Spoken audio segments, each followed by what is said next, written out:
role in the chat, as well as how you're feeling today. So we have this little graphic of these little, I don't know what they're called, blobs or something, but they're numbered. And so how are you feeling today?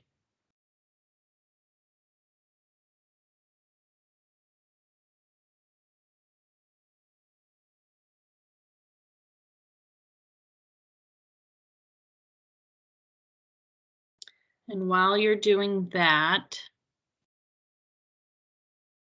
I will go back. Yeah, show us the blobs again. Okay.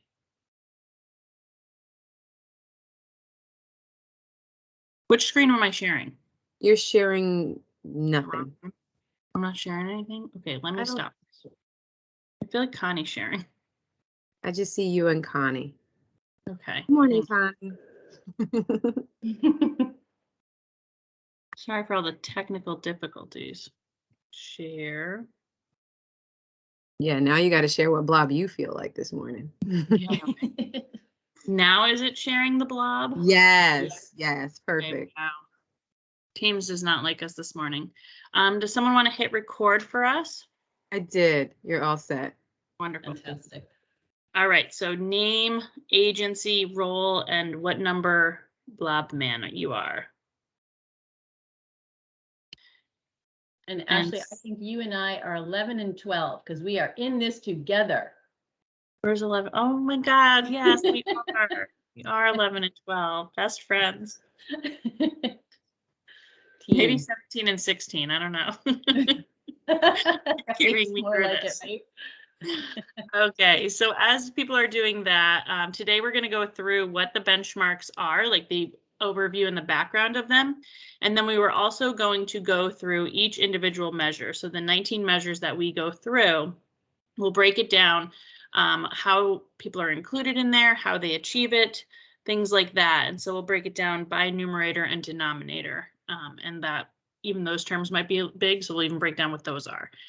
So now I'm going to pass it over to Connie to walk us through the background. Yeah, thanks, Ashley. So we'll kick it off with some background about the benchmarks. And we know this is dry stuff, so we'll try to make it as interesting as possible. But just to start us out at 9 o'clock on this, and I just have to say, I love seeing like how people are feeling those numbers. We were getting the gamut of how people are feeling this morning. So thank you we love that graphic. Thank you for taking a look at that and checking in. So what is a benchmark? A benchmark is a construct or measurement. Those are we use benchmark, construct, measurement, they're all the same different words for the same thing, that track outputs, progress, and achievements.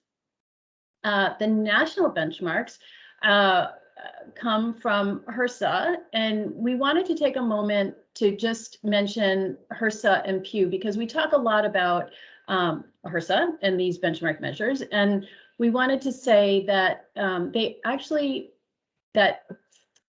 when it goes back to the Affordable Care Act, which was passed in about 2010, and for the first time there was federal monies set aside for every single state for home visiting. And that was called, maternal, infant, early childhood home visiting, otherwise known as MICV. So MICV was the funding source, and HRSA was the federal agency that was tasked with getting that money and administering it to the states. So HRSA had this MICV money, and it was fairly new to HRSA as well, and they had to come up with the benchmark measures, and they worked with the Pew Foundation to develop these 19 measures. There were a lot of states that had, prior to the Affordable Care Act, there were a lot of states that had state funding for home visiting for years, and Connecticut was one of those states. We were actually like pretty far ahead on the sort of national scene as far as home visiting goes. And so Connecticut was one of the states that worked with HRSA and Pew. At one point, we had sort of a small role at one point in developing these measures. So we just mentioned that to give you kind of the background that, it comes from the Affordable Care Act, that we throw around the term HRSA a lot, and HRSA is a branch of the Health and Human Services Agency, which is tasked with administering those MICV funds And also just really to kind of give a nod to how much work went into these benchmark measures. It really was quite extensive, and it was quite a national effort. So that's that. And Ashley, I think, thank you. So when those national benchmarks were developed, they had to be cognizant of, these were for the whole nation. And so they had to be kind of a common denominator of what was realistic for every single state to collect.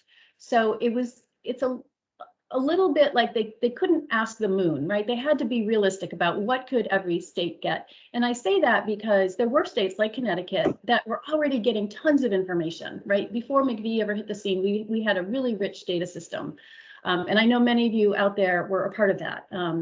And so when the McV benchmarks came along in Connecticut, we said, well, that's great, we'll do that, but we don't want to give up on what we're already getting. And so I say that because we still ask, of a fair amount of, good data collection in Connecticut.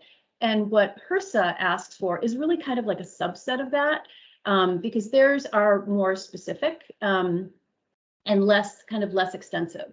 And I can give you just some examples of that. Like, for example, breastfeeding. We at the OEC, we ask for breastfeeding at 3 points in time. We ask you to see if a mom is breastfeeding at birth, at 6 months, and again, at when the baby's 12 months old.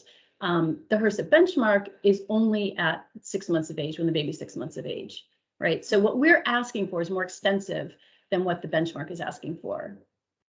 Developmental screening is another good example. We asked that you do ASQs for developmental screening at about 7 points in time, 7 of those screens, but the benchmark is only looking at 4 of those screens. And of those 4, only 3 need to be done. Depression screening is another example. So I hope you get the idea, like there's kind of this universe of information that we ask for, but we want to make it super clear that the benchmarks are a subset of that, and that'll help you understand the benchmark report, right? There's certain things that the benchmark report is looking at, but that's not representative of everything you're collecting.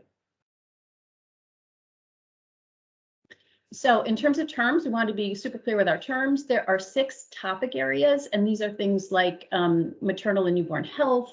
You'll see more of that in a minute. So there are topic areas. There are 19 measures, or again, they call them constructs, within, under those headings of those 6 topic areas. And then there's also, HRSA has also distinguished between performance indicators and systems outcomes. And the thinking behind that was really a recognition that there are many measures that the home visitor might have more or less control over. There are some outcomes that really are dependent on so many things, that are, literally system-wide, like, the measure is reflecting what the, some of what the greater society is, what's going on in the greater society. So the idea is performance indicators are a little closer to the home visitor's work. It says think task, like what, and screenings are a good example of that. Like a home visitor has a lot more control over whether they do a screening than some of these other measures. So performance indicators are kind of what it says, like is the home visitor kind of performing, are they doing the tasks that are being asked of them? Systems outcome, there's kind of this recognition that there's a lot going in behind that measure, and sure, the home visitor has a role and the home visitor is trying to move the needle, but there's kind of a recognition that the outcome is actually a little more distal or further away, potentially to the work of the home visitor. And an example of that is preterm birth.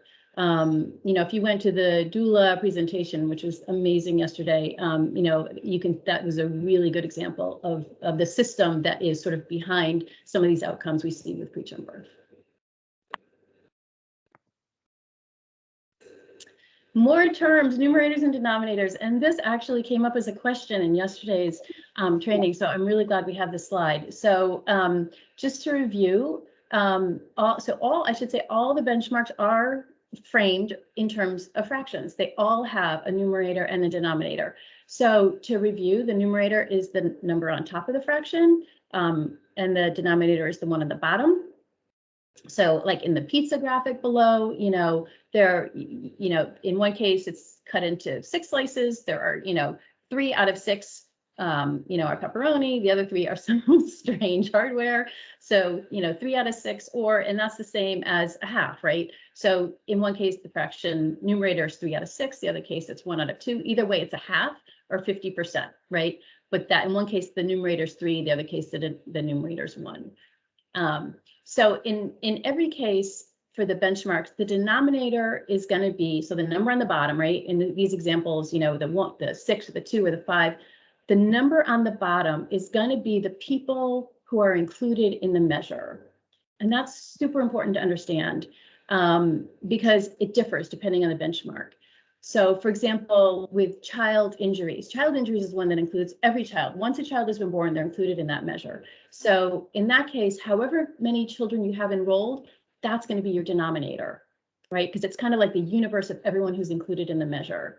But in many other cases, that group that we're looking at is smaller.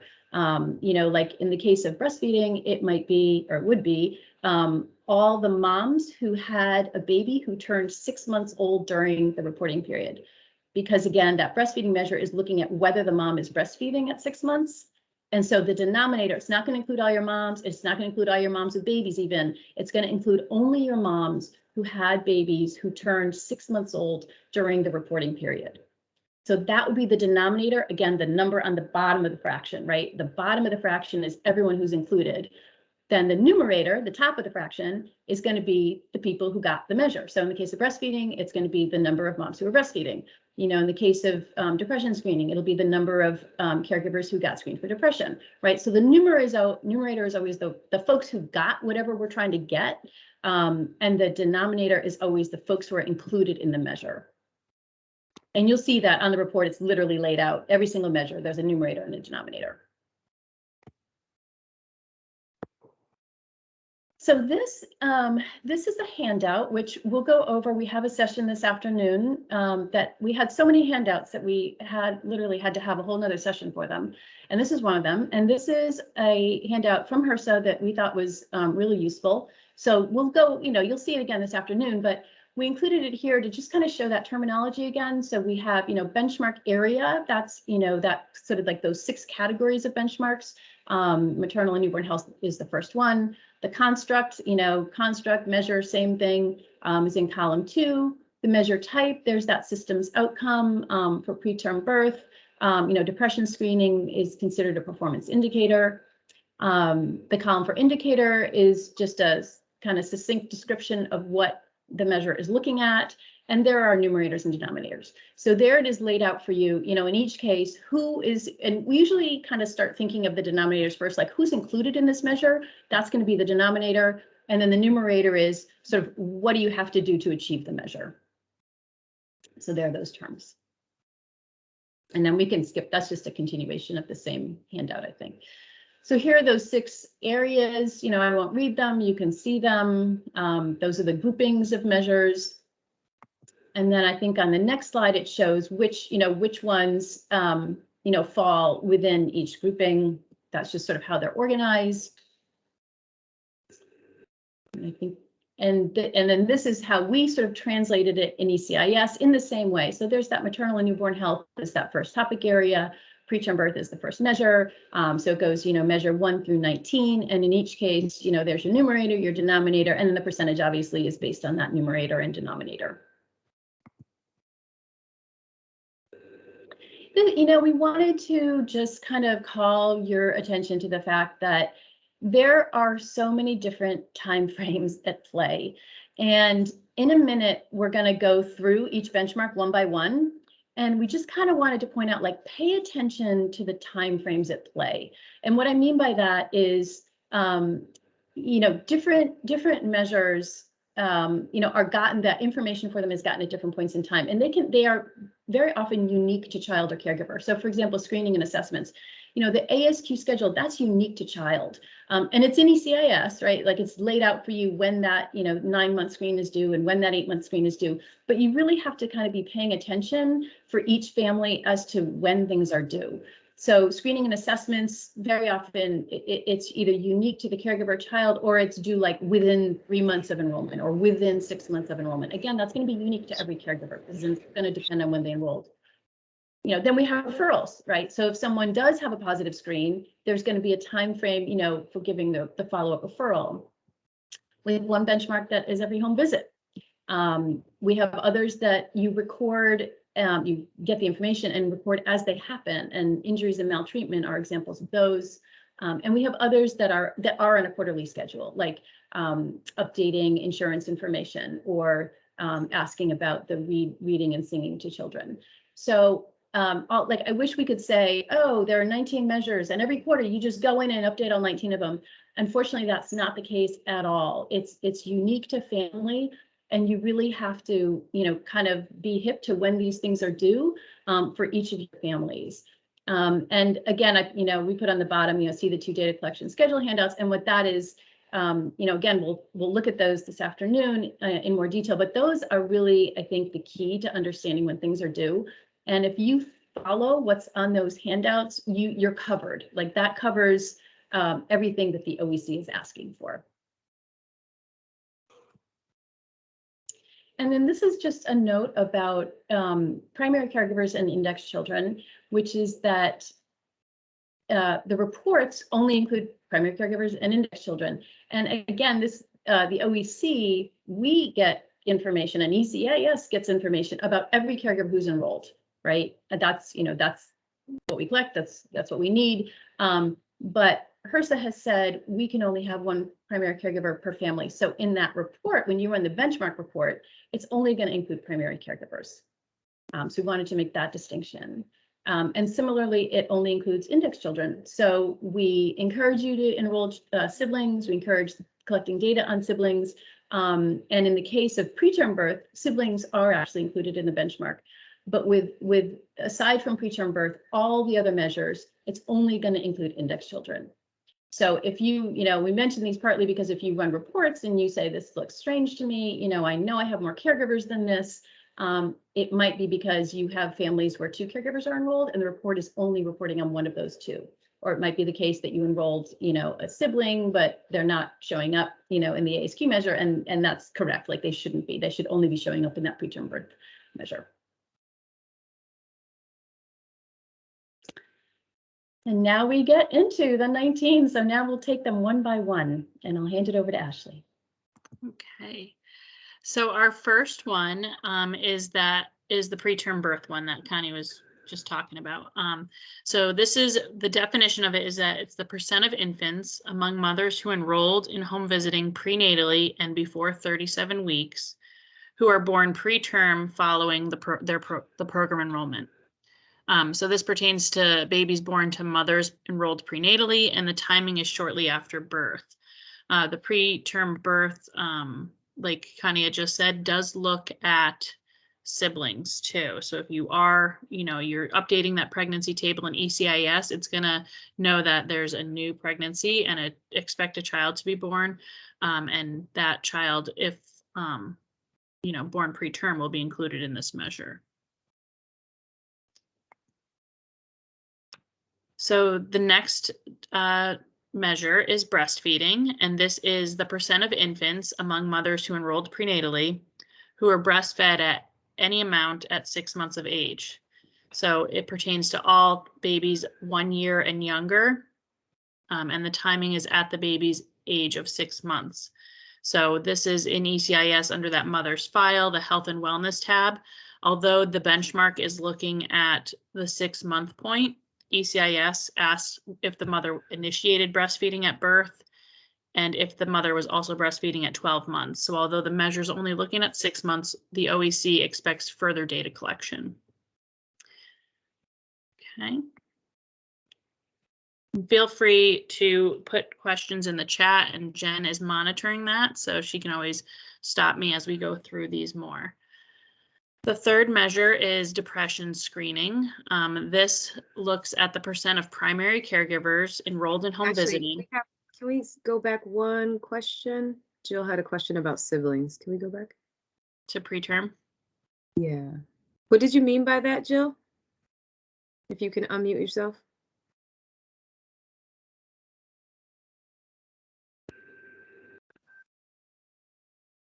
Jill, are you there? Hi, can you hear me? Yeah, now we can. Awesome. I was wondering if that's just for preterm or is that for breastfeeding as well? Oh, I saw If siblings. siblings are being breastfed. It Oh. is just preterm, correct, Connie? Yeah. Yeah, Okay. breastfeeding is only index. Everything else is only index. So breastfeeding is only index. Okay, thank you. And then Courtney there, so babies are included in the numerator if babies for 3 months.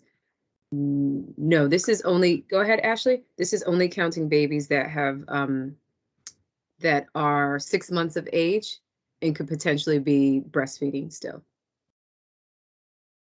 Any child who's at least 6 months of age is going to be included in the measure, even if they're over 6 months. Right. And it's seeing if they were breastfed any amount at 6 months. And so that's the hard part about these benchmarks. You know, a mom and dad can choose to breastfeed their child until 5 months and 15 days. But if they don't make it to that 6 months, oh, even frozen breast milk. Yeah, I'm going to chime in. Yes, expressed milk counts. Counts. So that I would say absolutely frozen breast milk counts. Wonderful. Thank you for adding that, Lisa.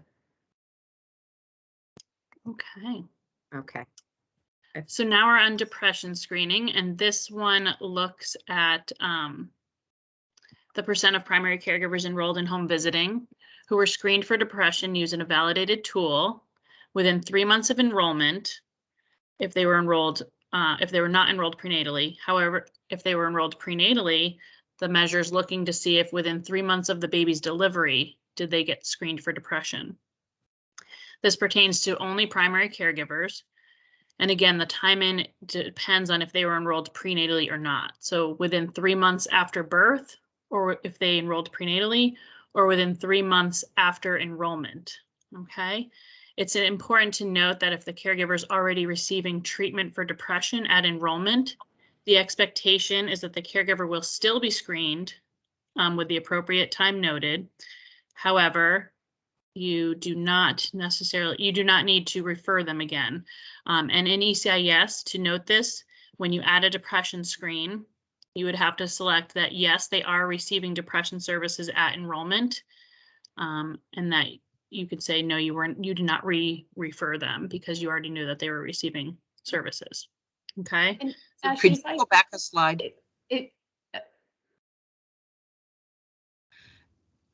Don't you mean within 3 months of enrollment for those enrolled prenatally or within 3 months of delivery? No, Lisa, that was a change. And that was in the training for advanced users. That was one of the revised understanding points, because for old timers, forgive me for calling you that was a misconception. That was a misconception we had. And that got corrected recently. So it really is, I'm just double checking this slide. I believe it really is within 3 months of enrollment. If you're not prenatal, but if you're prenatal, it has to be after the baby's birth. So in other words, the first 3 months of the baby's life. So they don't want us to be screening prenatally when depression actually happens prenatally too? You absolutely, you absolutely should. Follow your, follow what is best practice for you. I'm speaking on behalf of the benchmark. So the benchmark is going to say, did you screen for postpartum depression, right? Did you screen, if the mom came in prenatally, did you screen after birth and before the baby turned 3 months old? And I think the idea behind it is postpartum. So it's not to discourage, an initial screening if the mom is pregnant, but we are held to this, measure of screening what might be again then once the baby's born. Ashley, before you continue, Lisa, was that good for you? Sort of. So I mean, it's kind of weird because you guys are encouraging us so much to be enrolling people prenatally, but obviously we get referrals from desperate places like DCF that want us to enroll a 3-month-old or a 4-month-old. So you mean the top one is then like we have to do it within 3 months, within the 3 months of that child's enrollment in the program, or within 3 months of delivery for those that we have prenatally. So It's always 3 months, at least 3 months birth age of the kid. Well, you could get someone prenatally at like, 3 months prenatal. And so the child wouldn't be born yet. So technically it would be, 3 months of the child's birth date in that case. But if you enrolled a 6-month-old with a caregiver, it would be 3 months within the caregiver's enrollment period. Wait, what did you just say about the first one? So if we enroll somebody at 6 months pregnant, she should be screened for depression as soon as the baby's born. Yes. Because all you care about is 3 months of the within baby's 3 life. months of the baby's life outside the womb. Mm-hmm. Yeah. Yep. So it's really all about the baby, not about the caregiver being involved or enrolled in our program. It's got to do with baby's age more. But if you enroll a caregiver with a 6-month-old, it has to be within 3 months of the caregiver's enrollment. So the child would be 9 months. Yeah. Right. Yeah. Connie, did you want to bring up anything? I know you. I did, but I also see that there's a hand up. Right. Okay, you've got it. That's Julia. Julia, do you want to? Yeah, that's me. I just wanted to mention that it's really good that we clarify that this is just for the benchmarks. We are different. We're using different models and we have different requirements by the models. But also the best practice is to screen moms prenatally, and then in mind over mood. And I think that's according to best practices for perinatal mood and anxiety disorders. The recommendation is to do a screening at least one time during the prenatal period, at 6 weeks after delivering the baby, at 3 months, 6 months, 9 months, and 12 months. So I just want people to keep that in mind because this is just for the benchmark. So we have to have that one screening at 3 months after delivery or 3 months after enrollment. But I don't want people to forget that they should be doing these screenings.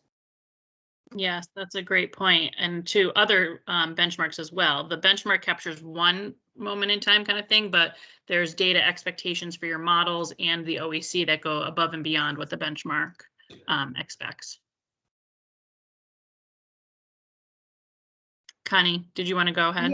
Yeah, if you could go to the next slide. I just wanted to clarify a small point, and this actually came up yesterday as well. That red circle that says receiving depression services at enrollment, that's actually being changed to receiving depression services, like period, not at enrollment, because that could come about at any point in time. So I just wanted to clarify that.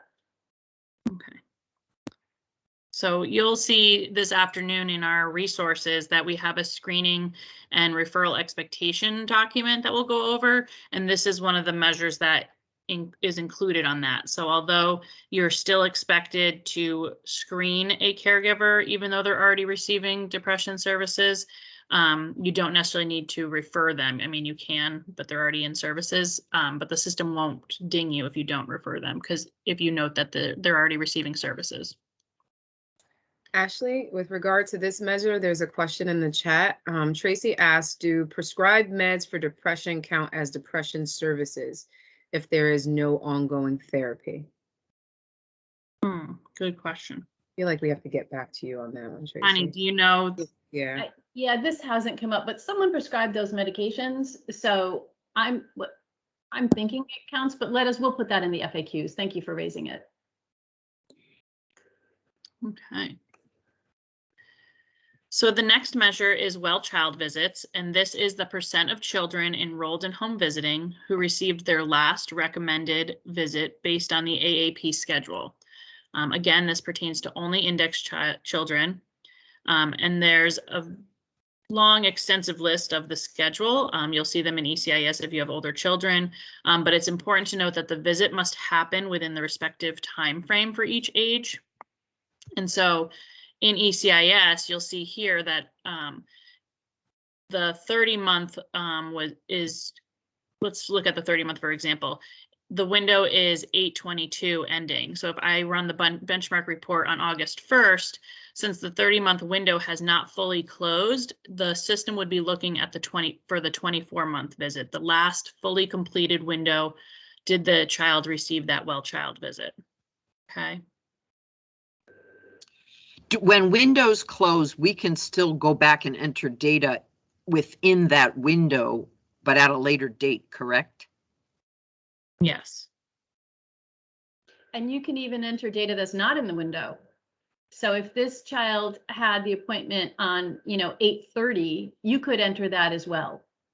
It won't count in the benchmarks, but it doesn't prevent you from entering it. Mm-hmm. Okay. So the fifth measure is postpartum care, and this is the percent of mothers enrolled in home visiting prenatally or within 30 days after delivery who received their postpartum visit with a healthcare provider within 8 weeks or 56 days of delivery. Again, it pertains to those mothers who enrolled in home visiting prenatally or within, is it supposed to be within 2 months of giving birth or 30 days after delivery? And then just like the previous one, if the 56 days hasn't fully closed, then the mother will not be included in that measure until the full time has gone by to see if she got that appointment. Any questions here?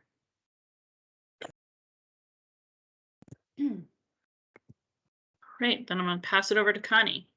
Okay, thanks. And before we jump in with 6, I do want to respond quickly to a couple things that came in the chat. Leora said parents are often behind on their visits and insurance will only allow 1 per calendar year, which impact benchmark achievements. And we know that. And the expectation is not that it's going to be 100%. And really, we get this comment often. And really, the best thing you can do is let us know, what's impacting your benchmark performance, especially if it's a common scenario. If you're seeing that that's affecting more than 1 or 2 families, then let us know. We pass it on to HRSA. But we know that there are, 1,000 things that can affect these benchmarks. So thank you for pointing out that is one thing that affects the well child visits. And again, if it's a comment, so this is a comment to everyone. If you see reasons that sort of keep coming up that affect the benchmarks, do let us know. And we do pass those along.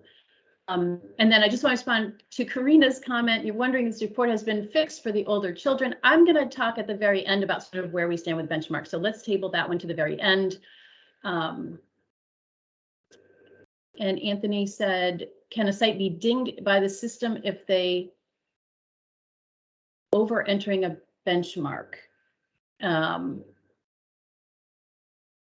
Anthony, I'm afraid I don't understand that question. I don't understand the question. Noreen said anytime prenatally or before 37 weeks. Did that refer to 5? I think that was preterm birth or. No, that was for 5 for the postpartum care. So the postpartum care appointment has to be within 56 days or 8 weeks of giving birth. Oh, who's included? You're saying? Yes. It's yes. Yeah, I think it is 30 days, Ashley. And the denominator. Mm-hmm. I think it's mothers who. But it says enrolled in home visiting prenatally. Is that any time prenatally, or Yes. does it have to be before 37 Yes, weeks? Yes, yes, thank you. It's any time prenatally, but I think it also includes a month. Yeah, 30 days. It's a month. It's a month postpartum is what it is. Sorry, it took a minute to click. So the denominator for this one is exactly. You're exactly right. Not just 37 weeks. Anytime you could enroll on Monday, give birth on Tuesday, and you would be in that denominator.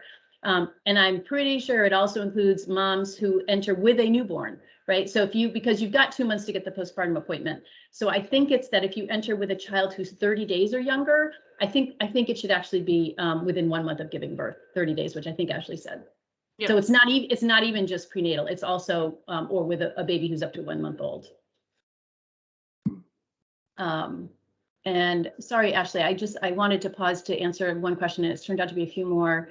Are benchmarks passed to HRSA for the whole state? That is correct. They are combined and passed to the whole state. That was Karina's question. So in other words, the HRSA will not see your site level benchmarks. Yes, and Laura said, some of my moms give an estimate of last visit, which I think you're talking about well child visit. I went the month of her first birthday. That is totally fine. The date, really what we want to know is, did that date fall within that prescribed window? You know, there are these windows of time, you know, during which the well child visit should happen. If it's a day or two off, that's okay. Really what we care about is, did they get it within that time frame? So you could, please do verify that it was within that time frame. But other than that, being off by a day or two is fine. Okay, so on to number 6, which is tobacco cessation. This is about folks who use tobacco. Tobacco is defined in the FAQs. It does include vaping, just as an aside. So what the measure is looking at is, of those who are using tobacco at the time of enrollment, how many got a referral within 3 months? And a referral in this case really is just giving information. We have some referrals where there's sort of this follow-up piece, like, did they get the services they referred to? This is not one of them. And in fact, you can give a referral to someone who's not necessarily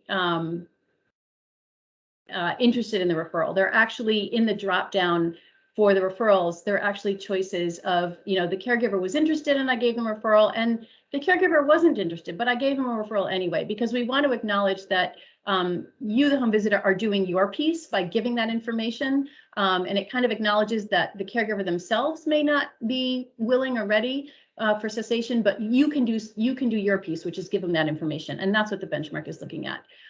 Sorry if I was confusing about vaping. To clarify, it does include vaping.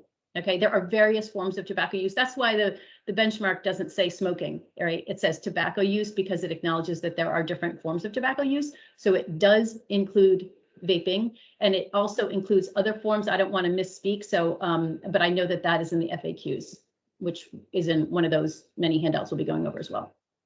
So I hope that was clear. 7 is safe sleep. There are 3 parts to this one. It's was the infant placed to sleep on their back? Was it without bed sharing? And was it without soft bedding?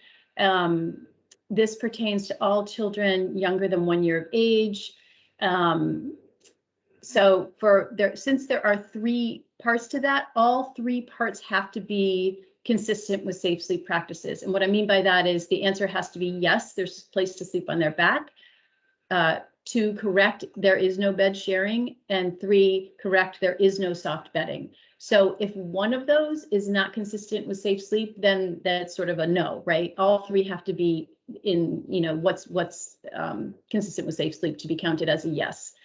The timing, this looks really odd at first glance, right? It's collected shortly after birth at 10 months and again in October. And you may say, why do you want this in October of every year? And the reason is that, thinking again about who's included in the benchmarks, right? So any child who was 1 year old at any point during the reporting period is going to be included in the benchmark. And the benchmark year runs, the federal fiscal year is from October 1 to September 30. So say a child has a birthday at the end of October, say it's on Halloween. They're almost a year old, October 1, they're almost a year. The new fiscal year is upon us. You've gotten it at birth, you've gotten it at 10 months, but you should get it again in October, because that child is going to turn 1 year old October 31st, and they're going to be included in next year's report because they were 1 year old for at least some part of the fiscal year. So that's why we recommend getting it on everyone, especially those older, you know, those kids that are going to turn 1 year old. We really recommend getting them October, because then, you know, come the following September, and they come up in the benchmark as not having been asked those questions. You know, it's too late at that point, right? You've got to get that information while the child is still 1 year old. So it's mostly relevant after birth. So, you know, that's obviously the time to get it first, but that's what the timeframes are: shortly after birth, 10 months, and then again every October. For child injury, this looks at injury-related visits that require an ED visit since enrollment among children enrolled in home visiting. So everyone is included in this, all children, I should say, are included in this measure. So from the time they're born, all children, if you've got children, index children, they will be in the denominator. In terms of the timing, please check ideally every home visit. If not, please check frequently. I'll just mention one more thing about this measure, which is it's another example of where the OEC kind of asks for a little more information than what's in the benchmark. And what I mean by that is the benchmark only includes in the numerator children whose injury required an ED visit. And we know that there are less severe injuries that might go to an outpatient clinic or a pediatrician's office. HRSA didn't sort of ask for that, but we do. So we ask for all injuries, please record them. But when it comes to the benchmark, it's only going to include those EDs. So again, we mention these things in part to say when you look at your benchmark report and you kind of shake your head and don't understand it, this is another example of something that might feel like a disconnect. Like I know that kid broke their arm, they went to a clinic, well, they might not be in the benchmark if it wasn't an ED visit. I think that's injuries. Maltreatment is kind of a similar thing. It's entered as it happens. Hopefully it doesn't, but please do enter it as you learn of it. All children are included in the denominator. And in this case, the measure is looking at whether the maltreatment was investigated. So you enter a report. The report could either be investigated or not. If it's investigated, that's what kind of triggers, a yes in this case. And then from being investigated, it could be either substantiated or not. I know there was a question that came up yesterday about what counts as an investigated case. I think we're going to have to get back with a little more detail on that. But kind of in general terms, what the benchmark is looking at is, was this report, which is kind of the first step, was the report investigated? And parent-child interaction.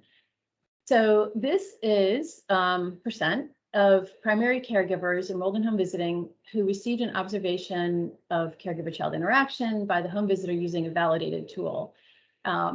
For most folks, that validated tool is the Piccolo. I know that NFP uses the Dance in the Home. I know that HFA has their tool. And I mentioned that because there are different timeframes associated with each.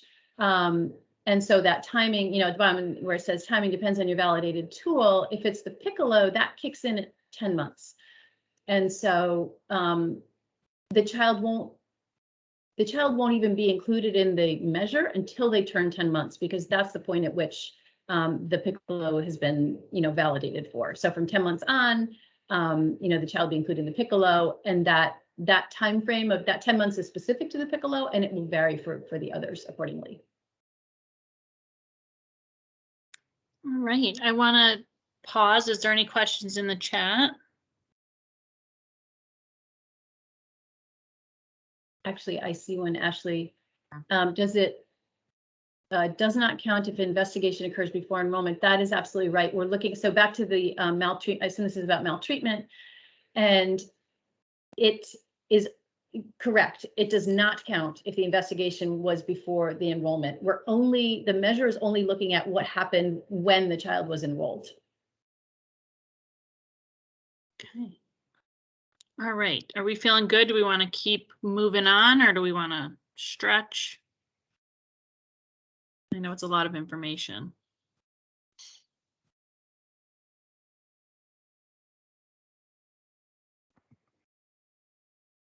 All right. Well, Ash, before you jump into 11, can I grab a couple more questions out of the chat? Yeah. Karina says, uh-oh, it's disappearing on me. Hold on, let me scroll back up. It was about the Piccolo. I'm wondering who's included in the denominator for parent-child interaction. If we are using the Piccolo, would babies younger than 10 months appear? No, they should not. Now, Piccolo is one of those measures that's under construction, so they might be now. Hopefully they're not, but it should not. It should only appear for the Piccolo. You should only appear if the child is 10 months or older. Similarly, does it look for Piccolos for kids over 47 months? No. Once you age out, I think it's 48 months, right, is the cutoff for that. So if a child's older than 4 years old or 48 months, similarly, it should not be in the measure. Connie, if they were under 47 at any time during the reporting period, are they included? Yes, thank you for clarifying. That's exactly right. And that is, yes, exactly right. So remember that if you run the benchmark report for an entire year, if they turned 4 midway through the year, they'll be in your benchmark report because they were younger than 4 years at some time during the reporting period. So thank you for clarifying. That's absolutely right. Which is another reason why we request that it's collected in October. That information. And then Robin says, I'm new to all this. Where does all this data go? ECIS. We had a training on that yesterday, Robin, which was recorded. So hopefully you were able to go. If not, I'd recommend looking at the recording. And we also have, an ECIS manual that was sent out yesterday as one of the handouts, and FAQs. So hopefully between yesterday's presentation and the documentation, hopefully this will start to make sense to you. And then, individual questions would go to your program liaison. Mm-hmm.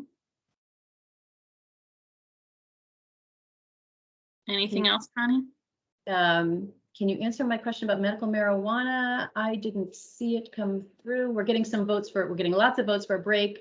I did not see that question. Why don't we cover that out? We'll go back and look at it and cover it after break. After 10 months for the piccolo, we do it once a year in October. Yeah, that works. Yes, so yes to that. To be clear, if a child is enrolled at 2 years old, when do you do the piccolo? Technically, it only has to be done once per year. So I would follow, again, the guiding star here is best practice, right? So do it when it makes sense to do it, but I would suggest early on, because one of the challenges we have with the benchmarks, as Ashley said, you're included if you were enrolled during the fiscal year, during the reporting year, right? And so if someone is enrolled and then they leave and you didn't get that measure, it's missing, right? It's a no in the benchmarks. They didn't get a piccolo. Maybe it was because they were only enrolled for 3 months. And so this was Sue's question I'm trying to answer. So to be clear about, when do you do the piccolo? I would say best practice, but also be cognizant of the fact that you want to get it fairly early on so that you've got it nailed down, for that fiscal year. Deborah says, I cannot see questions, comments in the chat. Deborah, Ashley, maybe you could point, since you're sharing your screen, point to the chat icon for Deborah. I'm sharing the PowerPoint. I don't have Teams. Oh, okay, sorry. Deborah, there's a. Yeah, sometimes, Deborah, if it's a bad connection in Teams, people often log out and log back in, and then connections just happen. So if you can't, it's the circle with the lines at the top. So there's 2 little people at the top control bar, and then there's a bubble with lines. If you push the bubble with lines, the chat should pop up on the right-hand side. Oh, they stopped. It's a glitch. Yep. So log out and log back in, Deborah.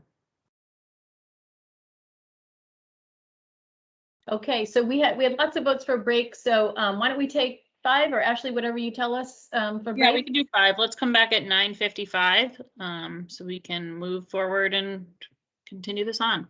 So 5-minute break, 9:55, everyone.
Okay, we'll get moving back into it if everyone's back.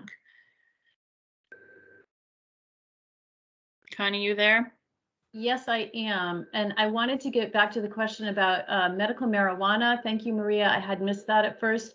And the question was, let me scroll back up to it. It was, I want to get, I don't want to misspeak.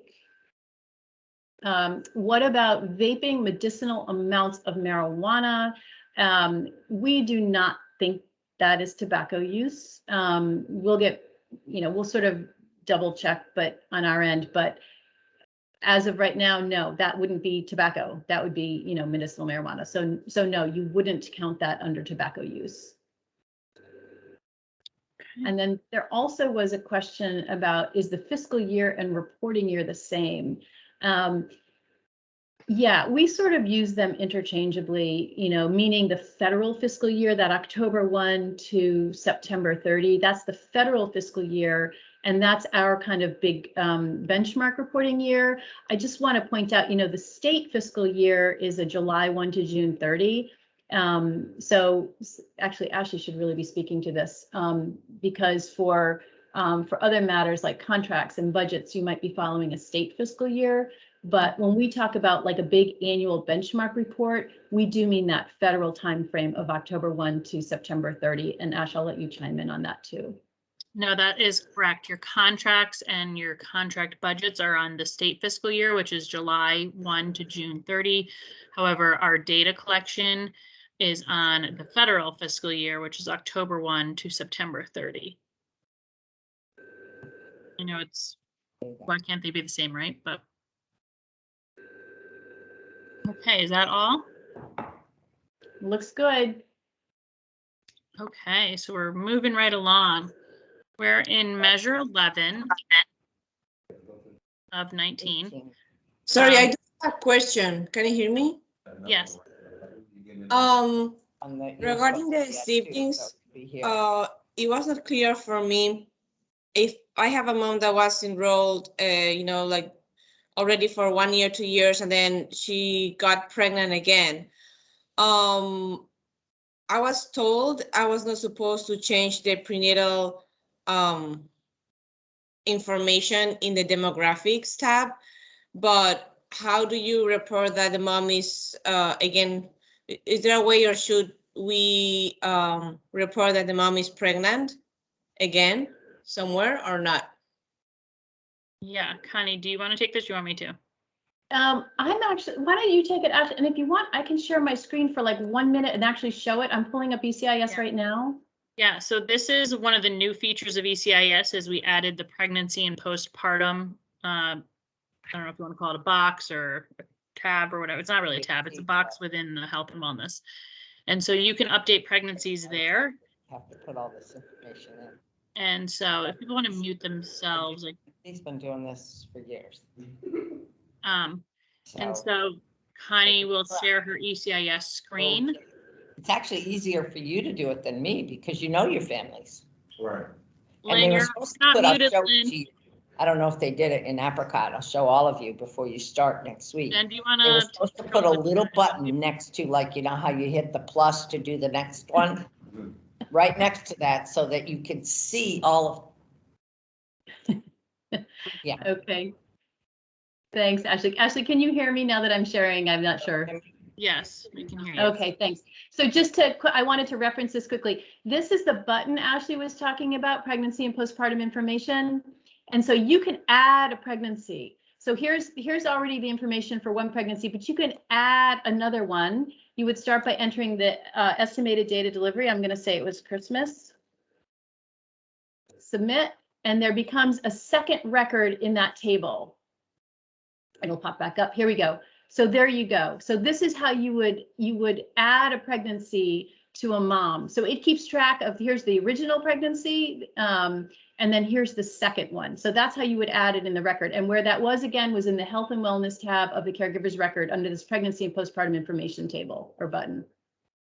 Okay, great. I thought it was only for the first pregnancy. So okay, well, we've evolved over time. That's great. That's Yeah. great. Yeah, okay. Yeah. So then that means it will appear all the breastfeeding information for the second sibling that is also part of the benchmark, right? Breastfeeding, I have to be honest with you, we're still working on getting that. We don't have second child breastfeeding fields yet. We're working on that. But what we do have is, that table covers everything else meaning estimated date of delivery. I won't pull it up again, but it was estimated date of delivery, all the prenatal visits. When the baby is born, it'll fill in automatically with the gestation weeks. That's also where you would put the postpartum information. So, you happen to mention breastfeeding, which is the one thing we haven't, one challenge we haven't risen to yet. We're still trying to get that in for the second. It's there for the first child, but not the second child. But everything else is in that table for second children. Thank you. Sure. Was there any other questions, Connie? No, let me scroll down again. I think that was. I saw some hands raised. Was everyone? Lisa, I think that's an old hand for Lisa. Gwen, is that a new hand for you? One question, when it comes to the piccolo, I know when the child turns 10 months, so you're saying annually, which is October, that's the only time you're going to do the piccolo again with every family? Yes. Okay. Yes. Again, and do it as, as practice dictates, right? We're kind of giving you the bare minimum. Like, yes, please do it when the child turns 10 months, 10, 11, 12 months, do it, then, and then do it again every October. But, certainly in between those times, do it as often as you deem necessary. We don't mean to discourage the use of it. Okay, so it's 10 months, 1 10 year, 10 months, 10 or 10, I'm saying I'm saying that window of early 10 months, 10, 11 months old. And then the second time you would do it would be October of whenever the October comes. Okay, so it's not really based on when the child's turning, they're 1 year old and 2 years old. It's just annually in October. Correct. Okay. Correct. Yep. All right. Yep. All And right. we got a question. What is the piccolo? The piccolo is one of the parent-child interaction measures. And it's used by the PAT model and the child first model. So if you are not one of those models and you don't use the piccolo, I would refer to what your parent-child interaction tool is, whether it's the cheers, the home, the dance, whatever those timings are, and try to do it every October too, if the child's within the age range that it's expected. Okay, are we good to move forward? We are good. Excellent. So measure 11 is looking at early language and literacy activities. And this is the percent of children enrolled in home visiting, so index children, with a family member who reported that during a typical week, she or he read to, told stories to, or sang songs with their child daily every day. Again, this is on index children. And this question, although it's looking at do they do this every day, it should only be, followed up on, asked, and entered into the system once per quarter. And so you don't need to ask this to every home visit. We've had sites that have done that in the past, and that really just clogs down our system. So only update this quarterly, but of course, ask that question of the family, do they do it every day, even though you're only entering it quarterly? Okay. So 12 is developmental screening. So this is the percent of children enrolled in home visiting with a timely screen for developmental delays using a validated tool. This pertains to index children only. And if you're using the ASQs, which I believe is the most common one for people, the timing is the 9-month, the 18-month, and the 24 or 30 month. So you have to do the 9, the 18, and then either the 24 or the 30. The benchmark requires this, and what it's looking for is that the window has to close again, similar to well child visits. If the window for the ASQ is still open, let's say for the 18-month, then it's going to look to see if the 9-month was done, the one previous to that. Okay. Actually, if I could just add to that, Mhm. is if you do the 18-month one, it will recognize that. So if you did the 18-month one and that window is still, and the window is still open, it will see that. It's only if the window's open and it's not done yet that it looks to the 9-month. Thanks for clarifying that. Okay, any questions here? I know this is one that might bring up questions. Ash, can you go back to the previous slide for a sec? I think Jessica has a question. I think, yeah, that one, I think.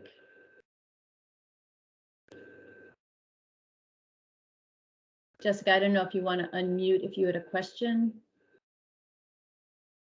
Okay, she says thank you. So I think we can move forward. Okay. So measure 13 looks at behavioral concerns. This looks at the percent of home visits where the primary caregiver was asked if they have concerns regarding their child's development, behavior, or learning. It pertains to primary caregivers only, although we expect it to be asked of all caregivers, but the system will look for the primary caregiver. And this should be asked at every home visit. So it's important to note that the measure is not looking for the caregiver's answer, whether it was a yes or no. It was if the home visitor asked the question. And so I'm sure this is happening at every home visit. It's probably how many home visitors start off the visit. Do you have any concerns you want to talk about today about your child's behavior or anything like that? And so this is simply asking at every home visit, did the home visitor ask if the parent had concerns? And so you would enter this in ECIS when you add a home visit. There's the there's a drop down that says, was behavioral concerns asked? Yes, no. It only appears if there's a child enrolled, so it would not appear for prenatal families. So only if there's a child enrolled and attached to the caregiver would ask. Okay, number 14, Ipv screening. So this is the percent of primary caregivers enrolled in home visiting who are screened for IPV, intimate partner violence, using a validated tool. It is on primary caregivers, and it must be completed within 6 months of enrollment. It's important to note that this is on all, it's for all caregivers, even though it's looking for primary, we expect it to be asked and all caregivers to be screened. And it's regardless of their relationship status. The term intimate partner violence describes physical violence, sexual violence, stalking, or psychological harm by any person of whom the caregiver has a close personal relationship. So it does not have to be a romantic partner only. It could be a roommate, it could be a sibling, it could be a parent, etc. So even if they're not in a relationship, this should be asked. Okay, and it's important to note that if the caregiver is receiving services for IPV at enrollment, the expectation is that the caregiver will still be screened by home visiting within 6 months of enrollment, and it is expected that the caregiver will still be referred to services. So if they're already in services, what the home visitor or the home visiting program could do is confirm that they're in services. That could count as being referred, talk about community programs or community services available to them outside of the one that they're already receiving services for. Okay, so you're still expected to screen, still expected to refer, even if they already come in with services in place.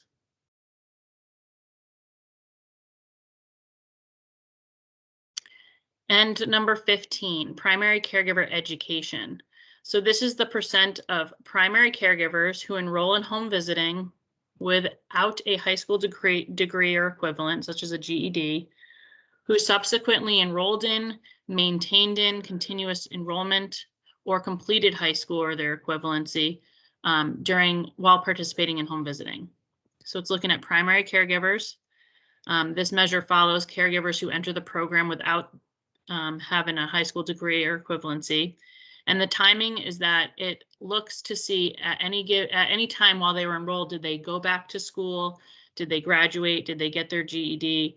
And so it's looking for that. So it's important to note that they're included in that denominator the entire time until they meet this condition. So even it's not just their first year of enrollment, they could be enrolled through 3 years. They're still going to be in that denominator of your measure until they either go back to school, graduate, or maintain being in school if they were in school. to get their high school degree or equivalency. And so, Connie, correct me if I'm wrong, if a caregiver enrolls, they come in without a high school degree or equivalency. If they enroll in school, check they met the measure while they're in home visiting. If they drop out, it's not like they'll reappear in the denominator. They've met it once, they're out of the denominator moving forward. So even if they drop out, that's okay. They've met the measure by going back to school at least some point while in your program. Yes. Yes. Okay. Where it gets, yes. Where it gets really hairy is if they're in school when they enroll and they drop out, that doesn't count. But if they're out of school when they enroll and they do enroll, even if they drop out, what you just described, even if they drop out after that, what's recognized is that the home visitor presumably helped them get enrolled from being not enrolled. So if they started out not enrolled, they go in, they drop out, that counts. If they go in being enrolled and drop out, that doesn't count. And that's kind of a nuanced answer, but I do want to be clear about that for folks who are willing to get in the weeds. Okay, so before I turn it over to Connie to walk us through the remaining benchmarks, is there any questions on the past 5 that we went through? Laura says, what about post-high school schools? And that is not relevant to this measure. This measure is only looking at people who enter, and actually Sue is clarifying this too. Oh, beg your pardon, no, she's not. Courtney is. This measure is only looking at people who at the time of enrollment have a less than high school degree education, and that does include GED. So Courtney says, so low educational attainment means caregiver has no high school degree or GED. Correct. That is how low educational attainment is defined. Laura's question, what about post-high school schools? We collect that information, but that's kind of irrelevant to this benchmark, because if it's post-high school, then you've already got your high school degree. So you're not included in this benchmark, right? It's only that denominator is only the folks who at the time of enrollment didn't have a high school education. But post-high school would be qualify for rate card if they are in that. So that's where these kind of two. Yes, thank you. Karen Muller says, what about ESL classes? No, this is really about high school degree or equivalent. So ESL is, again, that's a different kind of ball of wax. That's not included in this benchmark. I think those are all the educational questions. And then we had, from Yamil, we had, would it be okay? This is back to previous slide. Would it be okay to complete Edinburgh and HITS at enrollment if the caregiver is postpartum? I have to think about that. Yes, absolutely. So at enrollment, if the caregiver's, so say caregiver's postpartum, so say the baby's 1 month old. Absolutely. Edinburgh, I'm thinking just kind of narrowly about what the benchmarks are looking for. The benchmarkers are saying the mom is postpartum, so please do the Edinburgh, which would be for depression screening. Please do that within 3 months. So you could do that at enrollment. Similarly, HITS is looked for within the first 6 months. So I believe, I don't know if others want to chime in. This sounds maybe more like a best practice question, but as far as the benchmarks go, yes, you could do them at enrollment.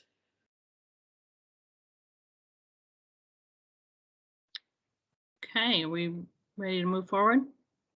I think so, and I don't see any more questions. So 16, so we've only got about 4 more to go, folks. We're almost, oh wait, there's a Piccolo question. So I'm just gonna follow up with the email first. So intake would be ideal in case the caregiver needs assistance. Yes, okay, good. So just confirming that you could do those assessments at the time of enrollment. Then we had a question about the Piccolo. If the child turns 10 months in June and you do the Piccolo, then you do again in August. You know, I thank you for asking this, and I think I was unclear a few minutes ago. Thank you for asking this. What I meant to say was do the Piccolo at 10 months and then do it in October. And I was trying, when I said 10 months, what I was trying to say is you don't have to do it like the minute they turn 10 months. It might, when we say 10 months, it might be 10 months, 11 months. And I think I blurred the understanding a little bit. I didn't mean to say do it when the baby turns 1 year old. Okay, so I apologize. I think I was confusing about that. So to be clear, and this is what's on the schedule, do the Piccolo when the child turns 10 months, and then whenever October falls after that. So I hope that clarifies it. I didn't mean to say do it when the child turns 1. What I meant was that 10-month thing might bleed for a month or 2 into that time frame. So I hope that was clear. Put in the chat if there are any follow-up Piccolo questions about that. So do a Piccolo for every child who qualifies in October. Yes, thank you, Sue. Exactly. Okay, Candace, good. Okay, I think we're good on the Piccolos.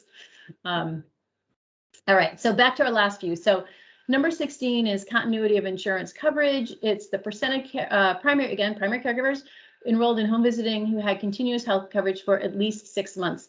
And this is why it's important to update the health insurance information quarterly, because what the computer does, there are those update fields in ECIS, and it's kind of like when you go to the doctor, and every time you go to the doctor, they say, do you still have the same health insurance?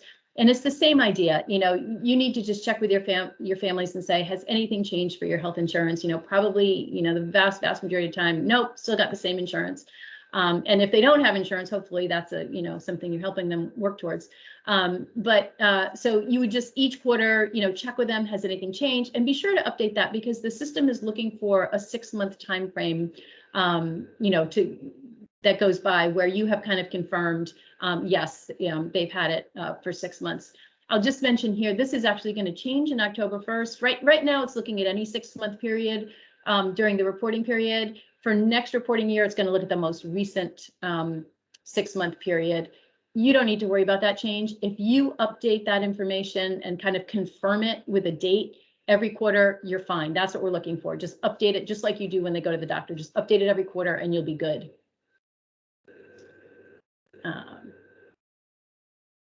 Okay, Deborah had a comment in the chat which folks can read. I won't.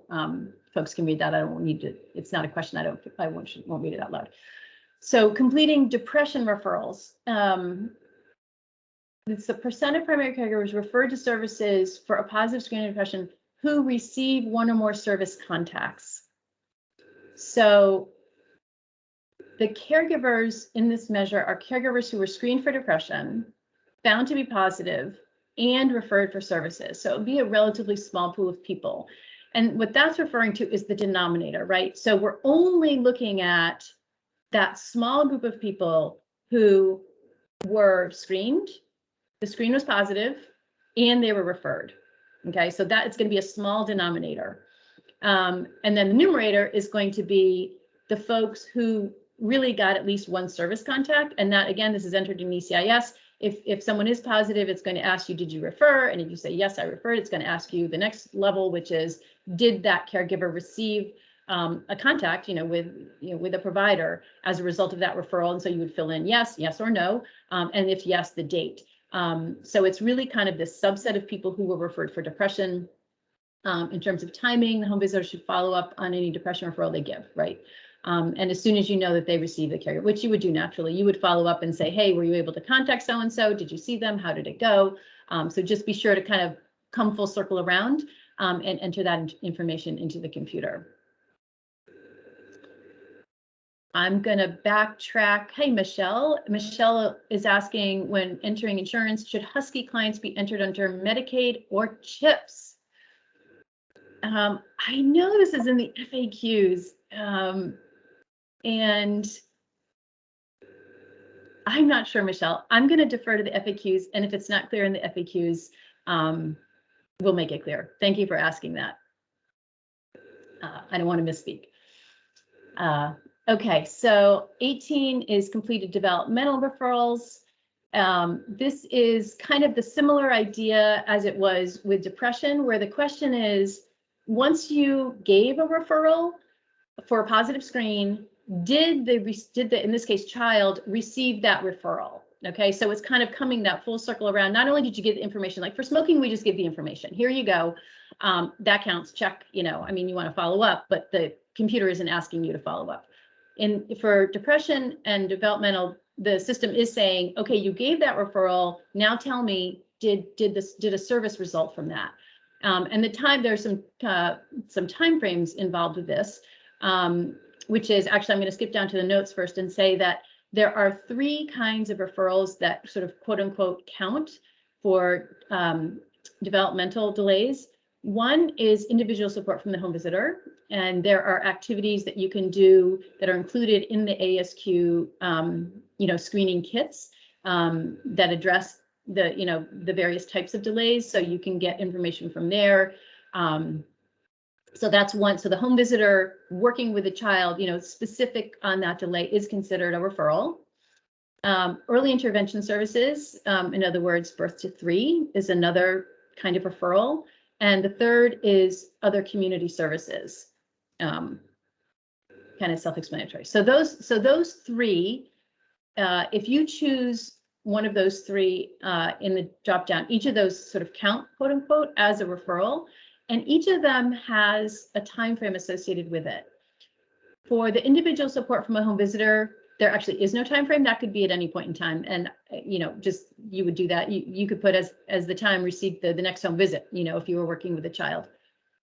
But for early intervention, it has to be, or it should be, within 45 days of referral. So if you refer a child to early intervention, say on January 1st, it should be within 45 days. They should be getting a contact from birth to 3, and they should be getting the assessment. So it is looking for a receipt of services within 45 days if the referral is to early intervention.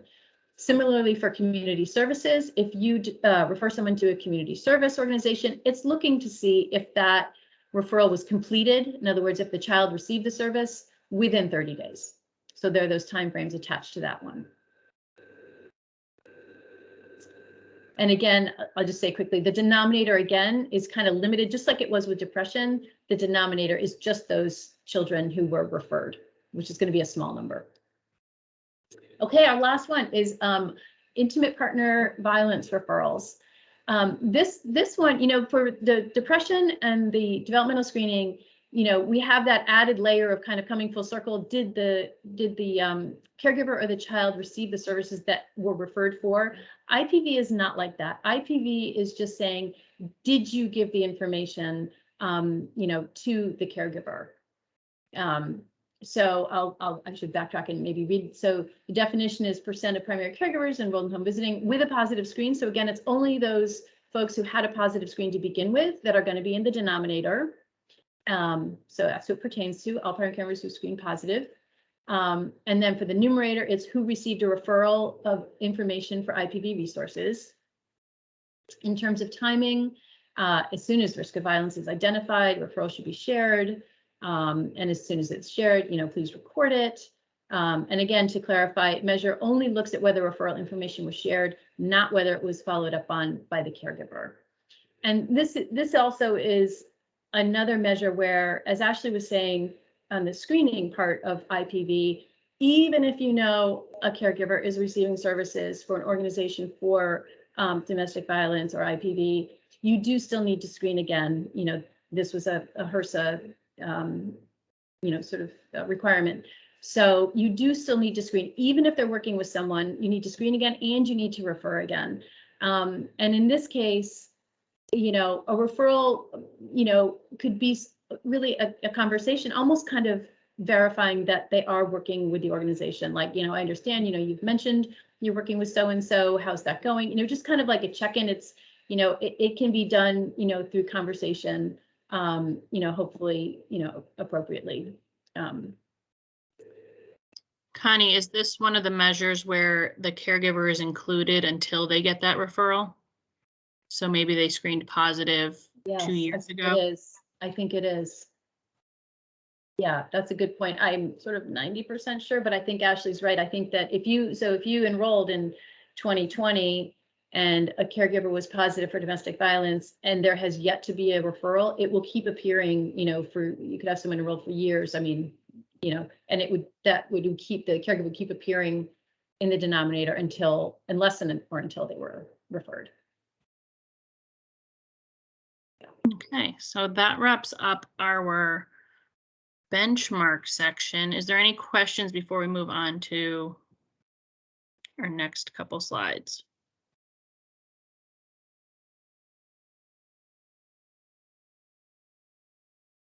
Gwen, is that a new hand or an old hand? I'm not sure. Gwen has her hand up. Was that already there? It's a new hand. I just wanted to, Okay, thank you. I just wanted to ask, when it comes to the moms and they're in the program with their index child, and she has another baby, that child will be added on to ECIS, correct? Yes. Okay. Thank you. That's all I wanted to know. Yeah, yeah. Okay. And Celia says, will we get handouts? You should have gotten handouts yesterday. So, Sandra sent out these slides and the resource documents for this afternoon session last night. It's mostly clinical supervisors on her listserv, so follow up with your supervisor to get that and get those slides. And if you did not get them, or if a supervisor was not on Sandra's listserv, follow up with your program liaison and they can share these slides and the resources for next session with you. And Celia, are you a I'm sorry, I have to ask, are you a supervisor or what? Okay, looks like you might be a set. So if it went to the supervisors, and if you're not a supervisor, it's a matter of touching base with your supervisor. And that's what we'll be going over this afternoon. Okay. Okay, yeah, that answers it then. Thank you. So just kind of to summarize, ECIS captures all the benchmark data. They're due quarterly. They are due 15 days after the quarter closes. So for this up and coming quarter, which ends September 30, it would be due October 15th. This quarter is a very special quarter because it covers the whole federal fiscal year of October 1st to September 30. So for this quarter, it's the entire year's worth of data that's due on October 15th. And the two reports that are required are demographics, otherwise known as Form 1, and the 19 measure benchmark report, also known as Form 2. And I see one more question in the chat, but before we get to that, I wanted to also mention sort of the status of the benchmark report, because this has been an ongoing challenge, as many of you know, to get correct counts for each of the 19 measures in the benchmark report. They're complicated, they're hairy, they're challenging for us, they're challenging for the developers. And we've also had, on the IT end, we've had more than our fair share of challenges this year in terms of staffing and in terms of systems like this staging environment system. And I say that because there are a handful that we know are not accurate. And I want to make sure, I hate to have to share this, but I do want to make sure everyone knows that there are a handful that we know are not accurate. And those are, I don't want to misspeak, it's depression screening, well-child visits, parent-child interaction, developmental screening, in other words, ASQs, and then I suspect also developmental referrals. Now, the good news is staging, the challenges with the staging environment we think are behind us. It's still a little glitchy, but the developers have made a lot of progress working on this benchmark report. We just haven't been able to test it, has been the holdup. So now it's kind of full steam ahead testing. It's complicated because the measures have to work under all conditions. They have to work for every model. They have to work for both funding streams. They have to work for old kids, young kids, records that were transferred, records that were re-enrolled. So the testing that goes into this is extensive, but we are really focused on it now. And I say that in part to say that I think that in about 2 weeks, week or two, say 2 weeks, we should be able to update you on which records are good to go, they should be working, and which ones might not be working, and we might be having to ask for additional information from you. And what I mean by that is if we can't resolve, because time is getting tight, if we can't sort of resolve and get this benchmark report to be working perfectly by October 15th, we might have to ask you or some of you to double check some things for us. And it may be just one model. It may be, certain circumstances, like please check for you, check for your, if you have any re-enrolls, tell us if you have any re-enrolls, and if so, please check XYZ, right? So it might be a kind of specific request. I don't know yet what that request is going to be, because like I said, we're really in the throes of testing these right now. So the message is, first, I apologize. And we know that 4 or 5 of these aren't working. So if you go home or after this thing, if you start running your benchmark report, you say, that's wrong, we know. We're working hard, and we will update you in about 2 weeks with, what's, oh, thank you, Lisa, for putting them in the chat. That's exactly right. Thank you, Lisa. So those are the ones to be suspect of. When you run your reports, we'll give you an update. I did also want to say too that, a lot of folks have fairly small caseloads. And so we do think, we think it's if we do have to sort of come back to you and say, please check XYZ. In most cases, you've got caseloads of 10 or 12. I know some of you have bigger caseloads, but in many cases, the home visitors, if they've only got caseloads of 10 or 12, the idea is they really know them, right? If we say, do you have any re-enrolls, home visitors will know off the top of their head, nope, I'm good, done. Or if you, please check your developmental screens, your home visitors, if they have fairly small caseloads, they should be able to point to, yep, this one turned 9 months during the year, this one turned 18 months during the year, let me double check those two, or what it might be. So we really do work closely with you, and we do have that, what I'm trying to say is we have that expectation of you to be able to kind of help us troubleshoot that report and do a little bit of checking for us if we need that. So more to come on that front. And now I'll look in the chat because some stuff. So Lisa Candles, thank you. You put in there as depression screen. These are the ones, again, these are the ones that we know don't work. Depression screens, well-child visits, parent-child interaction, developmental screening, and developmental referrals. Okay, Jessica confirmed, not pulling. Broken, we know. Can you, okay, repeat them, please. So I think Lisa got them. Let me just scroll up and make sure I didn't miss anything.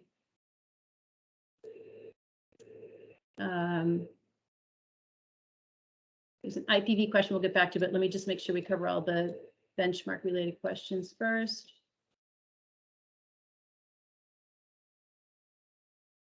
If depression screens, this is a good question. If depression screens are inaccurate, will that also impact? Yes, possibly, Jessica, to answer your question. She's asking if depression screens are inaccurate, will that also impact depression referrals? It could, I'm not sure is the answer, because it's looking for a yes in that depression indicated field. So it may be that it doesn't affect it, but I honestly, I'm not 100% sure. And please stay tuned on that. So I'm going to scroll up. We did have one more on IPV. How should we handle those who screen negative for IPV, but then there's an IPV incident? Is there a way to add a referral after a negative screen? It seems insensitive to do hits in the middle of a crisis.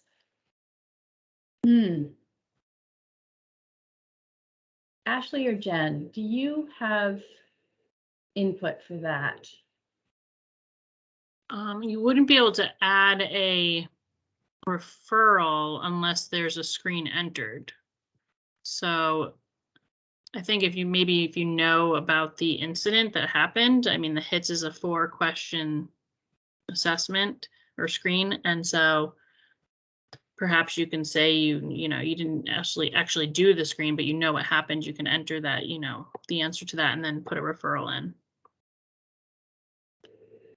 Yeah. And, this is something I know we've said a lot, but I'll just say it again, best practice prevails. And if it's in, as Ashley said, you can't enter a referral without a negative screen. If you don't feel confident, if you don't want to enter information that's not an official screen, go through those 4 questions, then, I think it's okay if your initial screen stands until and unless you can do another screen. I mean, I think the hope would be that during the crisis, obviously broach what's appropriate.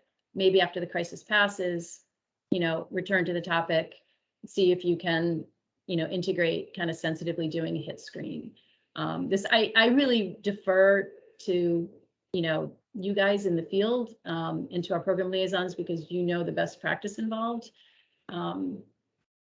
But I would just say, is from the data standpoint, best practice prevails, and accommodate the data collection as you can.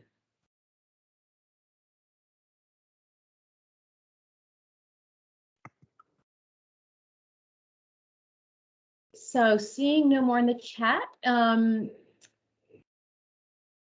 we just want to just jotted down a few things. So because, you know, very often there's a back and forth between agencies and program liaisons about I ran the report and it's not showing, you know, what I think it should show.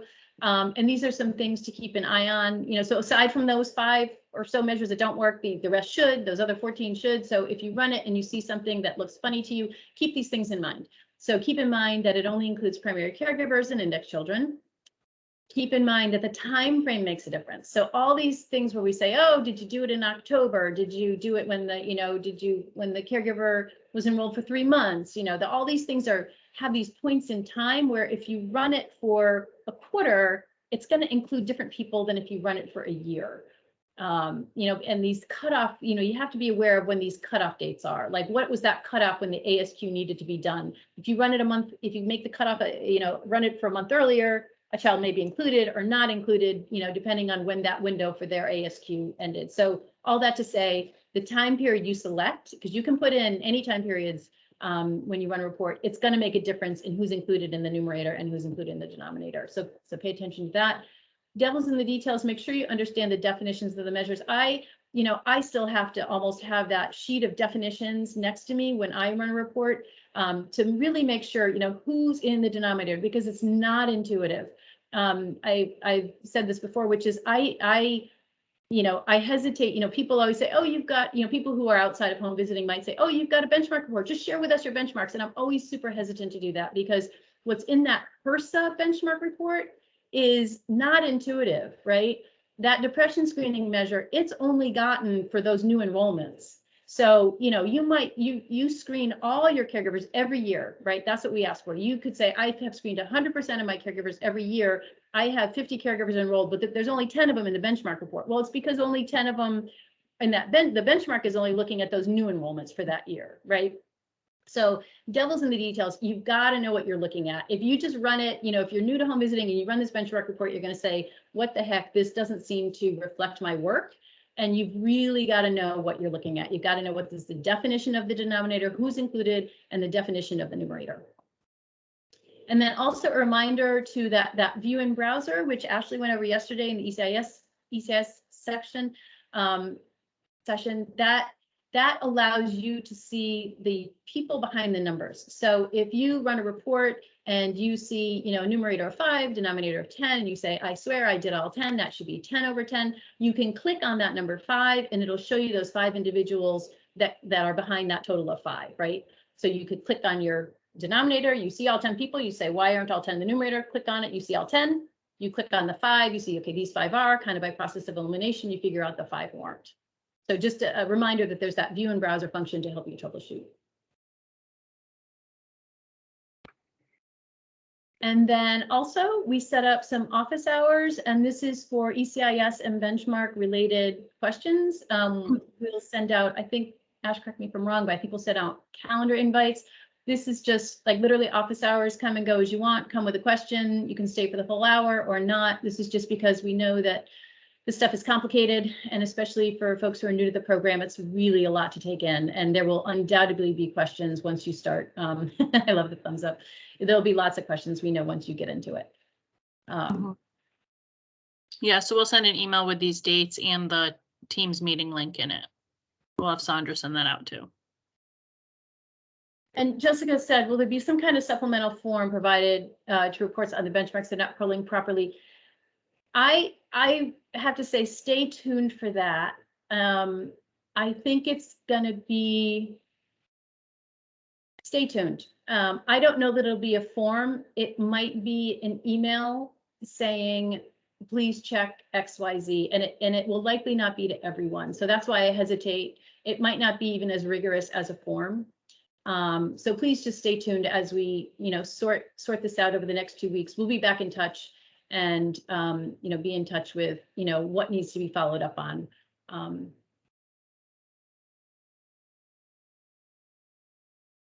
Well, that concludes our session today. So we'll stay on if there's any more questions in the chat, but we will post this recording as soon as possible. The recordings from the previous days were sent out yesterday, I believe, via Sandra's email and maybe your program liaison. So look for those if you missed them. But other than that, we will see you this afternoon for benchmark and ECIS resources, which is only, I believe, 1 hour, 1 to 2. Thank you, folks. Why can't I type?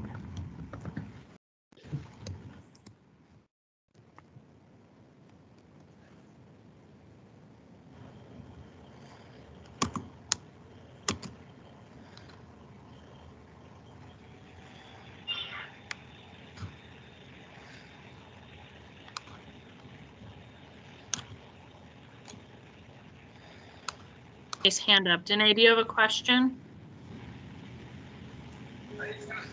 Thank you. Can you hear me? Can you hear me? Yes. Yep. Okay, I did, because I had, I missed the part about the piccolo when you guys said, okay, we moved on from that. I would wait to the end. So I just want to, just for clarification.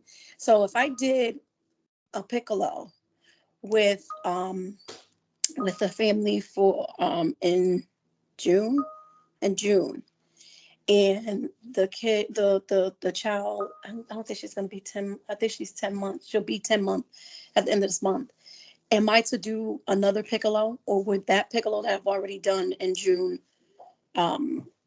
be enough for me to, should I be doing another piccolo? Yes, you should do one when the child turns 10 months, because the system is going to start counting them at 10 months. So if you did it prior to 10 months, they will not be, well, it doesn't, I mean, it's great that you did a parent interaction tool, but the system's not going to count it. Good. Okay. But if they were, let's say they were. So if they were 10 months when you did it in June, the system will count that, yes. Okay, good. That's what I wanted to know. Okay. All right, that was it. And then the October one is for next year. The idea is do it again in October, and that way you're covered for next fiscal year. Okay. All right. Thank you. Yeah. If the child turns 10 months in October, do you wait until next October to complete it? No, do it when they turn 10 months in October, and then you're good for that benchmark year. And then next October, do it again for Elda's question. Okay. Makes sense. Thank you. You're welcome. See you later. Bye, Danae. All right. Bye-bye.